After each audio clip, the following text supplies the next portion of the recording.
अस्सलाम वालेकुम, welcome to my channel science is fun. I am a science teacher in school education department Punjab. हमारा जो पहला lecture है वो ग्रेड 6 की साइंस से है और यूनिट 1 है cellular organisation of plants and animals, यानी पौधों और जानवरों की सेलुलर तंजीम। इस यूनिट में हम सीखेंगे कि किस तरह एक सेल से एक पूरा जानदार वजूद में आता है, यानी हमारी ज़िंदगी की तंजीम क्या है। तो सबसे पहले हम सेल को डिस्कस कर लेते हैं। 1665 में एक इंग्लिश साइंटिस्ट था जिसका नाम रॉबर्ट हुक था। उसने एक कॉर्क के टुकड़े का माइक्रोस्कोप के नीचे मुशाहिदा किया तो उसको छोटे छोटे कंपार्टमेंट्स नज़र आए। उसने इन कंपार्टमेंट्स को सेल का नाम दिया। तो अगर सेल की डेफिनेशन को देखा जाए तो सेल की डेफिनेशन है structural and functional unit of life. Structural किस तरीके से यानी कि साख, और फंक्शनल यानी कि फेल कि एक सेल जो है वो स्पेशलाइज्ड होता है अपनी साख में और अपने फेल में।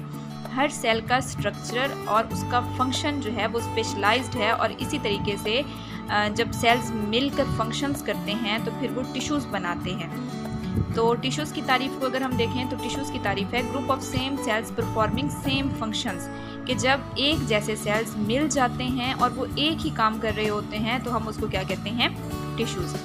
उसके बाद है ऑर्गन। ऑर्गन्स में क्या होता है कि जब डिफरेंट टिश्यूज़ आपस में मिलते हैं तो वो एक ऑर्गन बनाते हैं, एक उज़्व बनाते हैं। ऑर्गन्स एक काम भी कर सकते हैं और एक से ज़्यादा काम भी कर सकते हैं, जैसे कि हमारे हाथ हैं, हमारे हाथ छूने के काम भी आते हैं, हम चीज़ों को पकड़ भी सकते हैं, हम वेव भी कर सकते हैं, हम शेक हैंड भी कर सकते हैं। इसी तरह जो ऑर्गन्स हैं उनका काम डिफरेंट भी हो सकता है और वो कोई एक काम भी कर सकते हैं। उसके बाद है ऑर्गन सिस्टम। ऑर्गन सिस्टम क्या है? ऑर्गन सिस्टम में जो ऑर्गन्स होते हैं वो ग्रुप की शक्ल में काम करते हैं। जैसे हमारी आँख है, अब हमारी आँख जो कुछ देखती है वो उसके सिग्नल्स हमारे दिमाग को भेजती है। तो इसका मतलब है कि आँख से दिमाग तक जितने भी ऑर्गन्स हैं वो एक सिस्टम में काम कर रहे हैं और वो हम उसको क्या कहेंगे, वो एक ऑर्गन सिस्टम है। ऑर्गेनिज्म क्या होता है कि जब मुख्तलिफ ऑर्गन्स और ऑर्गन सिस्टम्स आपस में कंबाइन हो जाते हैं तो वो एक ऑर्गेनिज्म बनाते हैं, एक पूरा जानदार मार्ज़े वजूद में आ जाता है। आप अपने आप को देख लें, आपके अंदर मुख्तलिफ ऑर्गन्स हैं, आपके अंदर मुख्तलिफ ऑर्गन सिस्टम्स हैं। ये मैं आपको नीचे एग्जांपल्स बताऊंगी तो आपको समझ आ जाएगा कि किस तरीके से सेल से ऑर्गेनिज्म तक एक तरतीब पाई जाती है। तो यहाँ पे मैंने ऑर्गेनाइजेशन ऑफ लाइफ लिखी है कि जब सेल्स मिलते हैं तो वो टिश्यूज़ बनाते हैं, जब टिश्यूज़ मिलते हैं तो वो ऑर्गन्स बनाते हैं, जब ऑर्गन्स मिलते हैं तो वो ऑर्गन सिस्टम्स बनाते हैं और ऑर्गन सिस्टम्स का कम्बिनेशन जो है वो एक पूरा ऑर्गेनिज़म एक जानदार बनाता है। एंड ऑर्गेनिज़म जो है वो हाईएस्ट लेवल ऑफ ऑर्गेनाइजेशन है। अब मैं आपको इसके कुछ एग्जांपल्स देती हूँ, जैसे कि सेल्स में सबसे पहले हैं नर्व सेल्स। नर्व सेल्स का काम क्या होता है कि वो हमारी बॉडी से पैगामात लेकर हमारे दिमाग तक पहुंचाते हैं और हमारा दिमाग उसके अकॉर्डिंग काम करता है। फिर है ब्लड सेल्स। ब्लड सेल्स मुख्तलिफ़ किस्म के हैं। यहाँ पे मैं आपको दो के बारे में बता देती हूँ, जिसमें हैं red blood cells and white blood cells. जो रेड ब्लड सेल्स हैं यानी जो खून के सुर्ख खुलिये हैं वो ऑक्सीजन फराहम करते हैं हमारे पूरे जिस्म को, और जो खून के सफ़ेद खुलिये हैं वो हमारे जिस्म का इम्यून सिस्टम बनाते हैं। जो भी बीमारियां हमारे जिस्म में होती हैं उनके ख़िलाफ़ लड़ने के काम आते हैं। जो बोन सेल्स हैं, इनके नाम से ही पता चल रहा है हड्डियों के सेल्स हैं, तो ये हड्डियां बनाते हैं और हमारे जिस्म को एक ढांचा फराहम करते हैं जिसकी वजह से एक प्रॉपर शक्ल नज़र आती है। स्किन सेल्स को अगर हम देखें तो ये हमारे जल्द को बनाते हैं। आप सब जानते हैं कि हमारे पूरे जिस्म को हमारी जल्द ने ढांपा हुआ है। फिर है मसल सेल्स। मसल सेल्स हरकत करने के काम आते हैं। अगर मसल सेल्स ना हो तो हम हरकत ना कर पाएँ। उसके बाद है टिश्यूज़। मैंने पहले भी आपको बताया कि जब सेल्स आपस में मिलते हैं तो वो टिश्यूज़ बनाते हैं, जैसे कि एपिडर्मल टिश्यूज़।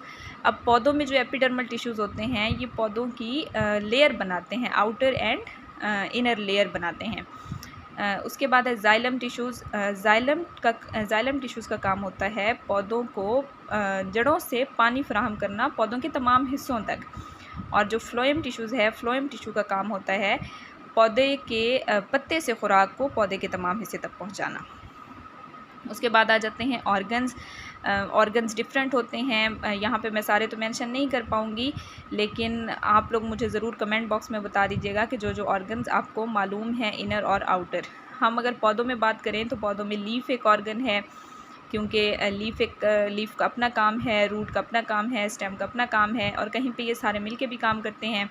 इसी तरह इंसानों में हमारे अंदर मुख्तलिफ़ किस्म के ऑर्गन्स पाए जाते हैं, जानवरों के अंदर भी मुख्तलिफ़ किस्म के ऑर्गन्स पाए जाते हैं। उनमें कुछ आउटर ऑर्गन्स होते हैं, कुछ इनर होते हैं, यानी कुछ वो होते हैं जो बाहर से नज़र आते हैं, कुछ होते हैं जो नज़र नहीं आते, जैसे कि हमारा दिल हो गया, हमारा गुर्दा हो गया, हमारा दिमाग हो गया, ये हमें नज़र नहीं आते तो हम इनको इनर ऑर्गन्स कहेंगे। और जो ऑर्गन्स हमें नज़र आते हैं वो हमारे आउटर ऑर्गन्स होते हैं, जैसे आई, हमारी आँख हो गई, ईयर हो गया, हमारा माउथ एट्सेट्रा। उसके बाद है ऑर्गन सिस्टम। मैंने आपको बताया कि ऑर्गन्स जो होते हैं वो मुख्तलिफ़ ऑर्गन्स मिलकर काम करते हैं और वो एक ऑर्गन सिस्टम बनाते हैं। तो इसमें हम पौधों में अगर हम बात करें तो रूट सिस्टम। अब रूट सिस्टम किस पे मुश्तमिल है? वो जो जड़ है, जड़ पे मुश्तमिल है, और जड़ से मुंसलिक जितनी भी साख्तें हैं वो मिलकर रूट सिस्टम बनाती हैं। और इस सिस्टम का काम क्या है? इस सिस्टम का काम है पौधों को पानी पहुँचाना, यानी पूरा एक जो दरख्त है या पौधा है उसके तमाम हिस्सों तक पानी पहुँचाना। देन है शूट सिस्टम। तो शूट सिस्टम में अगर आप देखें तो शूट सिस्टम में तना आ जाता है, शाखें आ जाती हैं, पत्ते आ जाते हैं, फूल हो गए, यानी हम ये कह सकते हैं कि जो ज़मीन से बाहर का हिस्सा है वो शूट सिस्टम है और जो ज़मीन के अंदर हिस्सा है वो रूट सिस्टम है।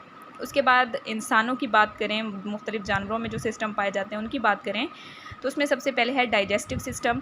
ये हमारा निज़ाम इंहज़ाम है, इसमें मुंह शामिल है, खुराक की नाली शामिल है, मैदा, छोटी आँत, बड़ी आँत वगैरह। फिर है रेस्पिरेटरी सिस्टम, ये हमारा निज़ाम तनफ़ुस है, यानी सांस लेने का निज़ाम। इसमें हमारा नाक शामिल है, मुंह शामिल है और सांस की नाली शामिल है, फेफड़े शामिल हैं।